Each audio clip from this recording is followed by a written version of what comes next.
biologis, warna kulit untuk saat ini tuh yang seperti apa di negara-negara di belahan dunia. Kekuasaan pemimpin yang tidak ada batasannya, apakah hal seperti itu? Karena nggak cukup untuk memimpin sebuah negara.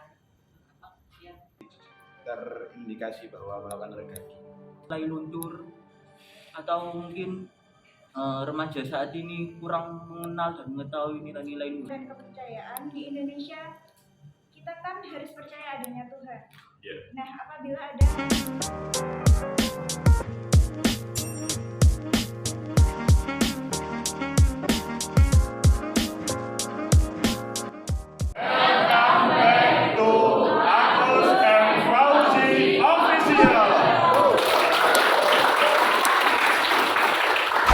Hari ini pertemuan ketiga dari pengantar ilmu politik membicarakan tentang ideologi besar dunia.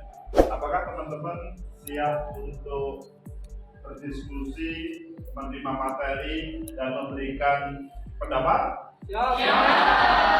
Oke, jadi kalau begitu langsung saja refleksi pada pertemuan kedua kemarin. Kalian mempelajari bagaimana tentang ilmu politik yang sedang berjalan. Apa fungsi, arti, dan ilmu politik? Sekarang kita melihat di layar, itu adalah 14-20 September pembatasan atau PPKM berjalan. Itu yang kemarin. Kalau pada saat ini yang terjadi adalah suasana demonstrasi. Jadi kalau kalian melihat pada 2020, 2021 di mana-mana PPKM, sebuah kebijakan. Loh, apa hubungannya dengan ideologi politik dunia? Nah, nanti nyambung. Namun pada hari-hari ini yang muncul adalah ada teman-teman mahasiswa, begitu juga teman-teman buruh ataupun kelompok lain yang melakukan demonstrasi. Mengapa? Karena tema kita adalah ideologi politik dunia. Apakah ada hubungannya demonstrasi dengan ideologi politik dunia? Ayo kita lanjutkan ke apa. Jadi kalau kemarin kita ngomong corona, COVID, PPKM, hari ini adalah BBM. Dan temanya demonstrasi itu hubungannya dengan BBM. Loh, apakah ada hubungannya BBM dengan politik dunia? Karena kalau kalian membaca di berbagai media bahwa harga minyak dunia itu turun. Namun di Indonesia itu terjadi kenaikan. Apa hubungannya dengan politik dunia? Begitulah sebuah negara mengelola negaranya. Kita tidak mencari siapa yang salah dan mencari siapa yang benar, tetapi mengapa kebijakan itu terjadi.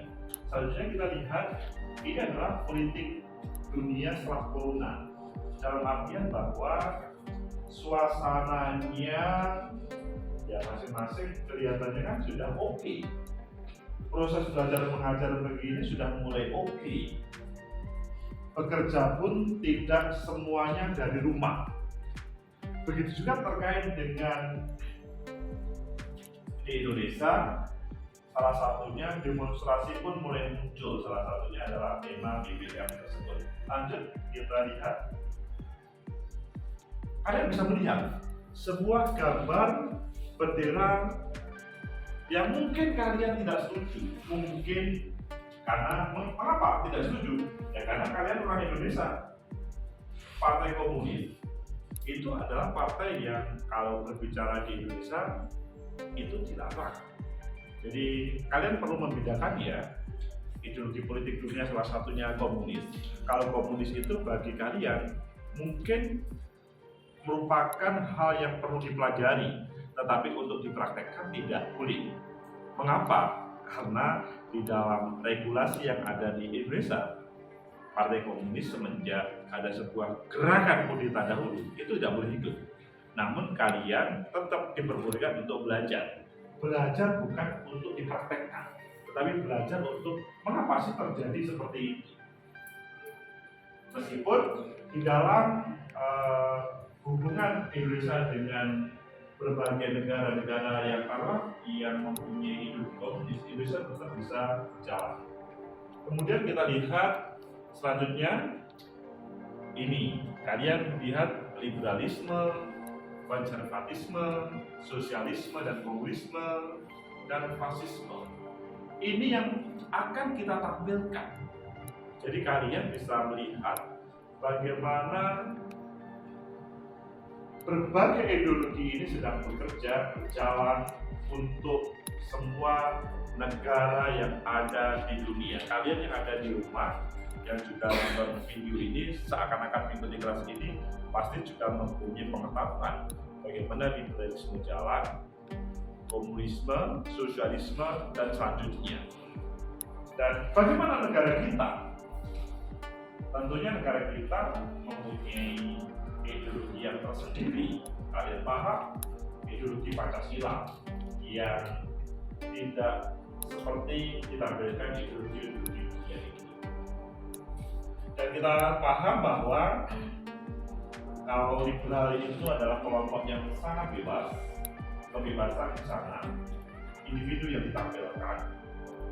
Intinya seseorang ketika dia mempunyai potensi besar, dia potensi untuk berkuasa. Kalau konservatisme, masyarakat feodal yang mapan, ya ini dia mengambil feudalisme pola lama, dan sosialisme komunisme reaksi terhadap revolusi industri dan akibat-akibatnya membatasi hak milik pribadi. Maksudnya sosialisme dan komunisme ini bagaimana pribadi itu tidak, padahal kalau ngomong liberal tadi diberi kesempatan yang seluas-luasnya. Jadi kalian perlu ekstrim ini. Kalau kalian ngomong liberalisme, maka kutub selatannya, kutub utara liberalisme, kutub selatannya itu adalah komunisme sosialisme. Di situ hak pribadi relatif tidak diakui. Jadi kalian misalkan di rumah itu ada yang namanya sertifikat hak milik tanah, SHM, terkait tanah ataupun rumah. Kalau di dalam negara komunis, itu tidak boleh. Negara, maksudnya rumah, tanah, dan semuanya itu yang menguasai adalah negara. Jadi pribadi tidak. Selanjutnya terkait dengan fasisme, lebih ke gaya politik yang bagaimana pemimpinan karismatik dimunculkan. Di satu sisi, pemimpin karismatik itu penting kalau dalam suasana revolusi. Kalian kan pernah tahu bagaimana pemimpin-pemimpin karismatik itu bisa memimpin untuk melawan penjajah ataupun melawan yang menjadi ancaman terhadap negara. Karisma pemimpin ditunggu-tunggu. Namun kalau itu terjadi selamanya, terjadi ancaman terkait dengan demokrasi yang ada di dalam negara tersebut, mungkin perkembangannya kurang bagus. Itu terkait dengan beberapa ideologi besar dunia. Sekarang waktunya kalian yang berbicara, boleh berpendapat, menyampaikan apa yang saya sampaikan salah, atau mungkin bertanya untuk memperdalam materi, ataupun yang lain. Silakan sekarang kesempatan kalian.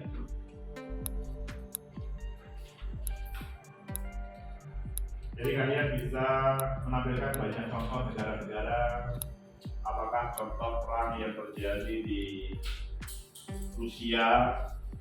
Kembali kepada tema yang awal tadi ya, ada yang tadi belum saya masukkan terkait dengan PPKM, begitu juga demonstrasi yang terjadi yang lagi hit di Indonesia. Jadi ngomong tentang kebijakan sebuah negara sangat terkait ideologi besar dunia tadi akan dijalankan oleh sebuah negara. Jadi kalau misalkan sebuah negara itu menggunakan pola liberalisme, maka kesempatan yang bebas terhadap seluruh warganya untuk berkompetisi tanpa ada semacam intervensi negara. Dan kalau memang mereka kuat, maka dia akan menguasai, kalau yang lemah ya siap-siap untuk undur diri dari sebuah negara. Maksudnya tidak ada kesempatan yang banyak. Meskipun di situ ada sebuah harapan dari masyarakat. Maksudnya mereka yang sudah relatif survive, ya liberalisme itu menguntungkan. Tetapi kalau masyarakatnya itu adalah masyarakat yang masih dalam suasana kurang baik, belum sejahtera, ini diterapkan, negara itu akan terjadi bahaya. Loh, apakah boleh sebuah negara berbeda haluan terkait dengan ideologinya? Itu sangat tergantung kepada bagaimana sebuah konstitusi dalam sebuah negara. Kan sangat mungkin itu terjadi perubahan. Jadi kembali kepada BBM tadi, sekali lagi kita tidak menyalahkan siapapun. Namun kalian sebagai sosiolog pasti akan bertanya, kok bisa ya kemarin pada waktu harga minyak dunia turun tetapi di negeri kita harganya tinggi. Nah, akhirnya oh iya, ada sebuah keinginan dari pemerintah. Apa keinginannya? Pertama, bahwa subsidi itu jangan sampai jatuh kepada orang yang tidak tepat. Mungkin kalian juga bertanya, emangnya subsidi kemarin itu tidak tepat, ada yang tidak tepat. Nah, itu yang kalian perlu menelitinya. Sebagai sosiolog, tidak cukup percaya atau tidak percaya.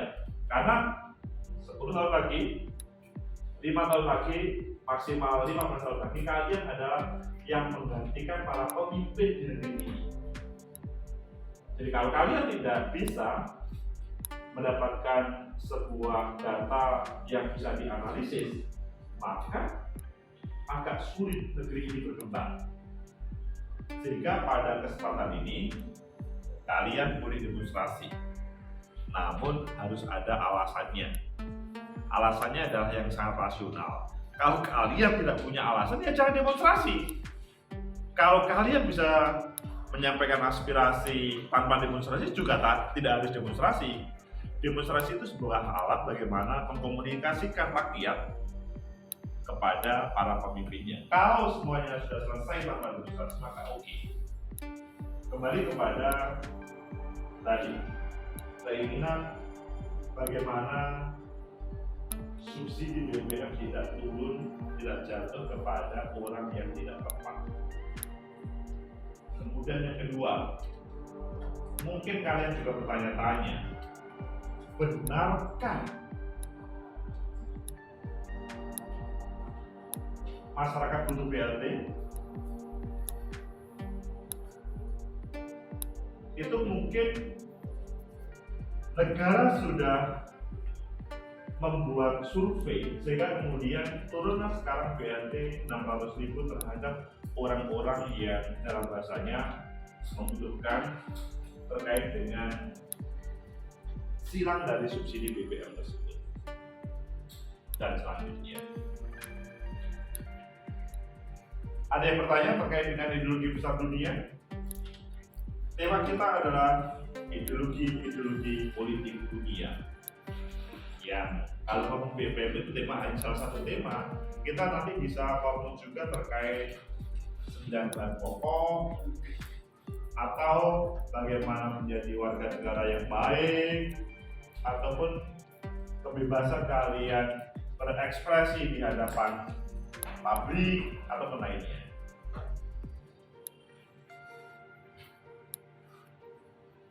Ayo silakan. Ya. Saya perkenalkan, nama saya Marsha dari SD. Oke. Yang mau saya tanyakan sebenarnya bukan tentang ideologinya, Pak, tapi tentang permasalahan bangsa. Oke. Di sini kan tertulis kalau salah satu permasalahan bangsa adalah suku bangsa, yaitu pengelompokan masyarakat berdasarkan kesamaan fisik biologis, warna kulit, bentuk wajah, rambut, dan perawakan.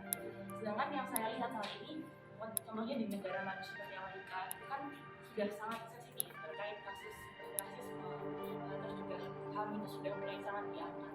Jadi untuk permasalahan seperti warna kulit, beda-beda warna kulit dan sebagainya itu contohnya seperti apa, Pak?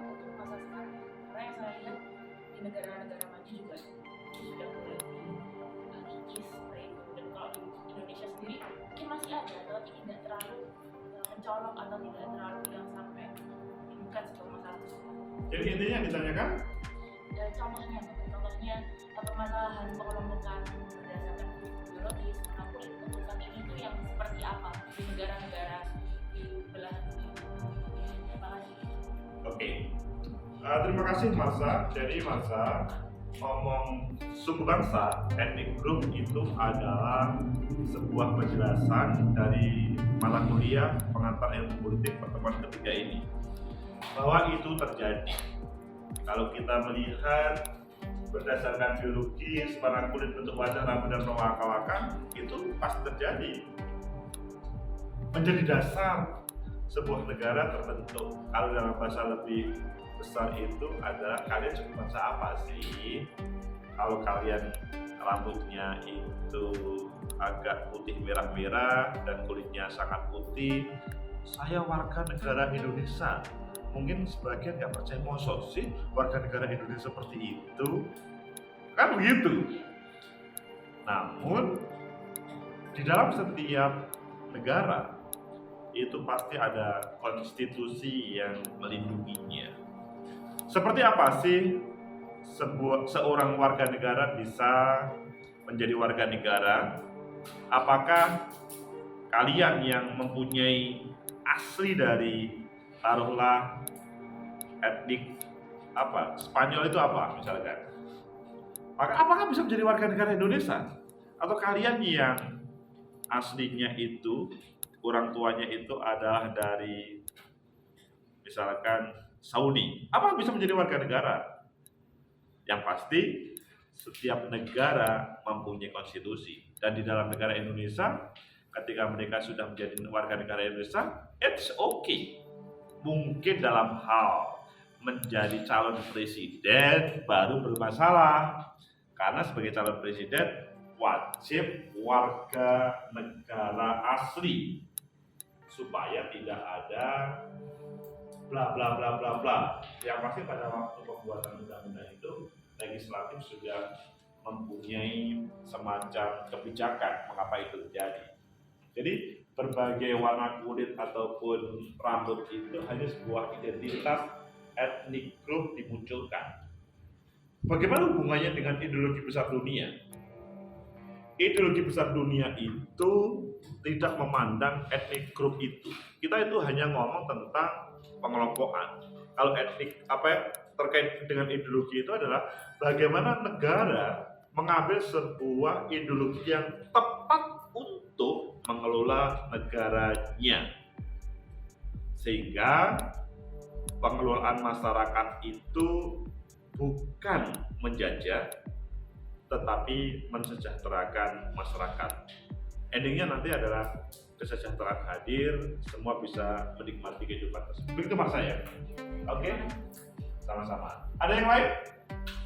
Silakan sambil memperkenalkan namanya. Saya ingin bertanya soal ideologi fasisme. Bukankah ideologi itu suatu pedoman suatu bangsa juga untuk menyejahterakan rakyat? Namun dalam fasisme yang saya pahami adalah hak kekuasaan pemimpin yang tidak ada batasannya. Apakah hal seperti itu bisa dimasukkan dalam ideologi? Terima kasih. Iya. Jadi teman-teman, fasisme kita kategorikan dalam sebuah ideologi karena di situ ada semacam proses penanaman sesuatu yang menjadi garis besar seseorang bernegara. Jadi ideologi itu kan hubungannya dengan sangat mendalam terhadap individu-individu yang ada dalam sebuah negara tersebut. Akhirnya kemudian dia support terhadap para pemimpinnya atau tidak support. Taruhlah misalkan di negara Republik Indonesia ini dihadirkan pola yang misalkan komunisme misalkan, ada yang setuju, lebih banyak yang tidak setuju. Apakah komunisme itu bertentangan total 100% terhadap Indonesia? Ya tentunya tidak. Tetapi bahwa komunisme hari ini dilarang, oh itu iya. Bukan komunismenya yang dilarang, tetapi Partai Komunis Indonesia.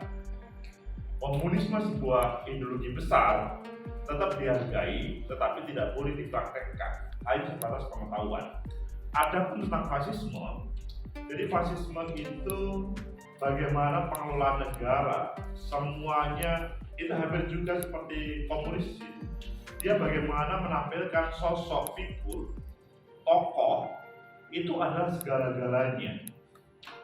Jadi karismanya yang ditampilkan. Semua pasti menghormati terhadap orang yang berkarisma.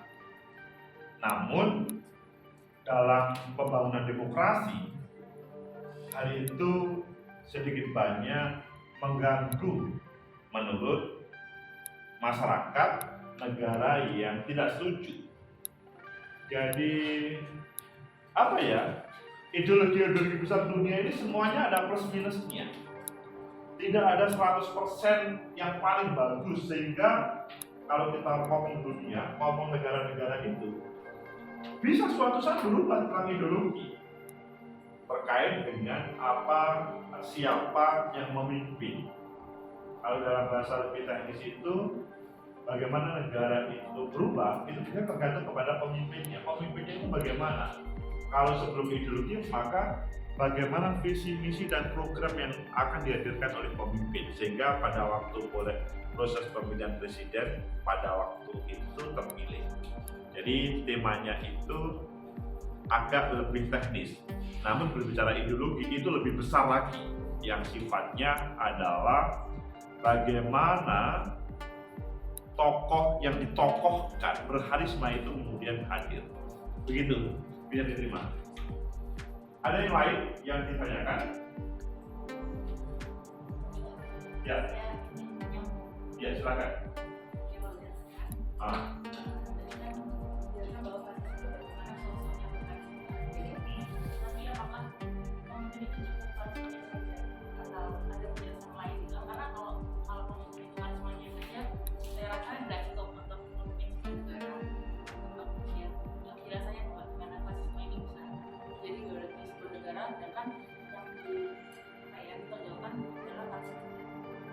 Masa dan semuanya, setiap negara itu berbeda. Jadi apa yang kalian pahami tidak bisa dipaksakan terhadap negara yang lain. Emangnya cukup dengan karisma negara itu bisa makmur. Ada beberapa kelompok yang sudah selesai, tapi ada yang lain tidak. Mungkin di negeri Indonesia ketika menampilkan fasisme yang mungkin ya kurang. Itulah sehingga kemudian kita memakai demokrasi dengan berideologikan Pancasila, yang tentunya ramuan-ramuan para founding fathers kita dahulu menghadirkan seperti itu. Begitu Mas? Oke. Yang lain silakan.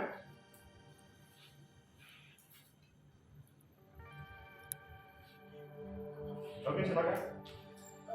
Salah satu ideologinya adalah ideologi fundamentalisme. Setahu saya, ideologi fundamentalisme itu kan agama untuk dijadikan patokan dalam sistem politik dunia. Nah, seperti pada pemerintahan Taliban, kita tahu bahwa pemerintahan Taliban harus mengharuskan kita dalam satu agama. Sekarang kan banyak negara yang mengajukan hak asasi manusia ya Bapak. Itu menurut Bapak bagaimana? Karena fundamentalisme kan harus semua rata dalam satu agama, dan sedangkan dalam kehidupan hak asasi manusia kita bebas dalam memilih agama masing-masing. Ya, fundamentalisme itu kan prosesnya ya, bukan ideologinya. Jadi memahami sebuah doktrin ideologi secara fundamental itu penting. Namun fundamentalnya seperti apa sangat tergantung pada kebijakan ideologi yang ditampilkan oleh negara. Misalkan kalau dicontohkan itu tadi Taliban ya, memahami agama secara fundamental. Nah itu kan perspektif Taliban itu, dan itu silahkan. Apakah tidak di Taliban itu menggunakan ideologi fundament? Bukan ideologi fundament maksudnya, fundamentalisme itu adalah prosesnya, bagaimana memahami terkait ideologi itu, namun dengan yang sangat mendasar. Sehingga harapan dari para pemimpin, taruhlah di Taliban itu adalah ya perspektifnya adalah perspektif hitam dan putih, bukan perspektif sebagaimana kalian yang belajar tentang ilmu sosial, sosiologi yang sangat beragam, bukan hitam dan putih. Sehingga ngomong terkait dengan misalkan tadi ya kita ngomong BBM atau ngomong 9 bahan pokok, akhirnya ya juga sangat beragam pendapat-pendapat yang ada.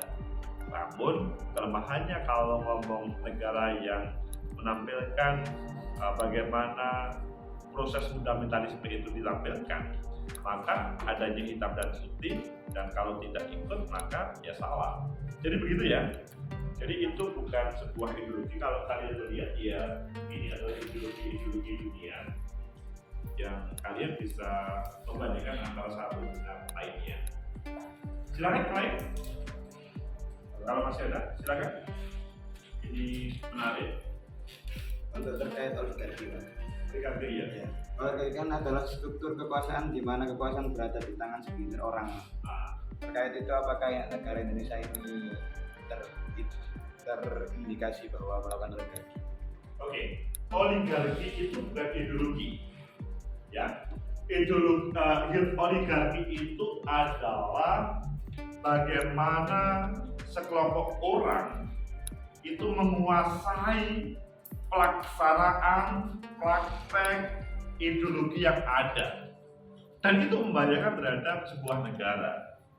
Apapun negaranya, kalau misalkan sebuah negara mempraktekkan itu, maka itu sangat membahayakan. Coba bayangkan, sebuah negara hanya dikelola, dikuasai oleh hanya 3 orang misalkan, atau 5 orang. Meskipun perannya berbeda, bahayanya bagaimana? Ya memang ada yang namanya demokrasi. Pelaksanaan demokrasi ada demokrasi proseduralnya, ada pemilu. Namun sebelum itu terjadi sudah tahu siapa yang menjadi pemenang, siapa yang akan menjadi pemimpin nanti. Itu kan membahayakan. Bisa-bisa para pemimpin itu tidak bisa berbuat apa-apa kecuali mengikuti oligark tersebut, dan itu sangat fatal. Begitu. Terima kasih. Masih ada yang lain? Silakan. Sebelumnya perkenalkan, nama saya Raka. Saya ingin tahu pendapat Bapak mengenai mungkinkah ideologi Indonesia ini di suatu saat nanti bisa berubah. Seperti yang kita tahu sekarang banyak artikel dan berita yang menjelaskan kalau kalau nilai-nilai luhur Pancasila mulai luntur, atau mungkin remaja saat ini kurang mengenal dan mengetahui nilai-nilai luhur dari Pancasila. Terima kasih. Pertanyaan yang sangat bagus sekali ya. Apakah mungkin ideologi Indonesia itu suatu saat akan berubah? Di dalam dunia politik, everything is possible. Sangat mungkin suatu saat akan berubah. Namun bukan berarti saya setuju untuk berubah loh ya. Ini hanya mengatakan sebagai dosen yang mengajar ilmu politik, maka kemungkinan itu terjadi bukan karena support dari seperti saya ini, tapi adalah tergantung pada rakyatnya. Apakah atau mereka mau dibawa kemana? Mau dibawa nggak? Misalkan ada seorang presiden yang terpilih dan kemudian pasti dia mengikuti irama presiden itu. Kemudian nanti ada presiden lagi terpilih, kemudian mengikuti irama presiden itu. Selama Bung Karno, Pak Harto, Pak Habibie, kemudian Gus Dur, Bu Mega, SBY, Pak Jokowi masih baik-baik saja, tidak terjadi kelihatan untuk berubah ini. Yang paling terjadi ancaman itu ketika ada G30 SPKI dahulu ya, itu ada potensi yang membaik tapi bisa di stop oleh teman-teman TNI kita, dan selanjutnya sampai hari ini bisa dengan baik-baik saja. Namun suatu saat ketika misalkan ada pemimpin yang tidak mampu untuk membawa ideologi dalam kehidupan sehari-hari di negara kita, akhirnya kan sangat mungkin kemudian berkiblat ke ideologi yang lain. Meskipun itu sangat berat untuk mengubah sebuah konstitusi dan sangat mungkin efeknya adalah membubarkan negara. Karena membubarkan negara kemudian berbeda ideologi. Pada waktu tahun 85, perdebatan antara ideologi Pancasila satu sisi adalah ideologi Islam bagi yang Muslim, itu luar biasa. Sehingga di dalam proses taruhlah berorganisasi itu muncul perdebatan waktu pertama Munas dan lain-lainnya. Namun selanjutnya bisa diselesaikan bahwa begini sebetulnya, bukan berarti ketika berideologi Pancasila itu membubarkan Islam, bukan. Namun ada semacam pemahaman ideologi Pancasila itu ya umat Islam juga bisa. Bukan berarti yang berideologi Pancasila itu tidak Islami, bukan. Sehingga kalau dalam perkembangan selanjutnya, selama para pemimpin ini adalah sebagaimana di dalam konstitusi kita, Pancasila dan Undang-Undang Dasar 45, maka berubah itu kecil kemungkinan. Namun kalau sudah melenceng, kemungkinan tetapi pasti akan dilawan oleh banyak orang. Selama yang namanya Negara Kesatuan Republik Indonesia tidak bisa berubah. Namun kalau pemimpinnya melenceng, sangat mungkin bisa berubah. Melenceng itu ya perspektif masing-masing. Begitu. Jadi terima. Oke. Yang lain? Oke, silakan. Anak-anak saya panggil. Sebelumnya tadi pada kategori kelompok kan ada istiadat, fisik, ras, iman dan kepercayaan, dan yuridis formal. Nah, menyoroti pada iman dan kepercayaan di Indonesia, kita kan harus percaya adanya Tuhan. Yeah. Nah, apabila ada orang yang percaya kepada Yunani kuno, misalnya dewa Yunani kuno, apakah pasal penghinaan atau pencemaran agama itu dapat dipakai? Karena di Indonesia kan kita mengenalnya, yang terkenal itu ada 6 kepercayaan atau agama. Terima kasih. Terima kasih. Ini nanti akan kita lanjutkan pada sosiologi agama. Kalian atau teman yang di rumah pun juga akan mengikuti bagaimana materi kuliah sosiologi agama. Yaitu kalau ngomong agama itu tidak cukup ngomong 6 agama formal itu. Namun kita akan menampilkan asal usul agama. Sementara ini ada 7 asal usul agama. Kalian kalau kalian memahami mungkin hanya agama samawi dan agama arti. Nah, ini berbeda. Nanti pada semester selanjutnya kita akan tampilkan di mata kuliah selanjutnya. Oke? Oke, kita lihat pada halaman selanjutnya sambil kita menutup kegiatan. Ini adalah permasalahan bahasa yang tadi sudah sempat disampaikan oleh teman-teman terkait dengan ethnic group. Kemudian satu negara terdiri dari beberapa suku bangsa dan ras, dan negara bukan kemampuan kultural yang menggambarkan satu struktur kekuasaan yang memonopoli penggunaan bahasa fisik yang sederhana kelompok tersebut. Intinya bahwa berkumpul dalam sebuah negara itu tidak ada satu taruhlah suku bangsa dari berbagai ragam. Lanjutnya pada halamannya bahwa proses pembentukan negara berpusat dari meliputi satu nasionalis, suku bangsa, dan kemudian hadir negara bangsa. Dan menurut Ben Anderson bahwa bangsa merupakan komunitas politik yang dibayangkan dalam wilayah yang batasnya berdaulat. Intinya adalah berawal dari yang dibayangkan, tapi tetap ada batasan-batasan negara tersebut. Selanjutnya, ini adalah perbedaan model ortodoks dan model mutakhir. Bagaimana sebuah negara mengelola negaranya, maksudnya elit mengelola negaranya. Bermula dari adanya suatu bangsa terlebih dahulu untuk membentuk negara sendiri, selanjutnya merumuskan rezim politik, itu adalah model ortodok. Berawal dari adanya negara dahulu berbentuk proses konstitusi yang merupakan enam suku bangsa dan ras. Ini adalah yang model mutakhir. Jadi perbedaannya adalah kalau yang mutakhir itu tidak harus misalkan hanya kulit hitam atau hanya kulit putih atau lainnya. Selanjutnya, faktor-faktor pembentukan identitas bersama di sini menampilkan primordial dan sakral. Primordial ikatan kekerabatan dan bersama suku bahasa, kemudian sakral kesamaan agama, Arab, Islam, Amerika Latin itu ada Katolik, komunis. Ini adalah contoh-contoh bagaimana sebuah negara itu hadir. Namun pada kesempatan yang kekinian itu dalam sebuah negara tidak seperti itu. Sekarang sudah sangat bebas. Ini ada pada awal-awal ketika membentuknya. Selanjutnya, tokoh kepemimpinan seseorang itu tokoh yang disegani dan dihormati. Pemimpin dianggap sebagai penyambung lidah, juga Soekarno, Joseph Prostitut di Yugoslavia. Ini adalah kita hanya memberikan contoh-contoh para pemimpin yang awal-awal mendirikan sebuah negara republik dalam dunia modern. Selanjutnya, ini adalah yang terjadi di negeri kita.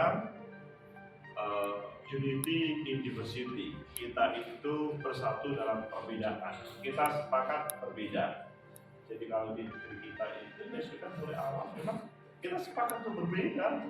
Agamanya apapun, warna kulit apapun, bahasa awalnya apapun, itu adalah sudah kita sepakati kita berbeda. Tapi kita bisa mengelola, membentuk sebuah negara. Selanjutnya,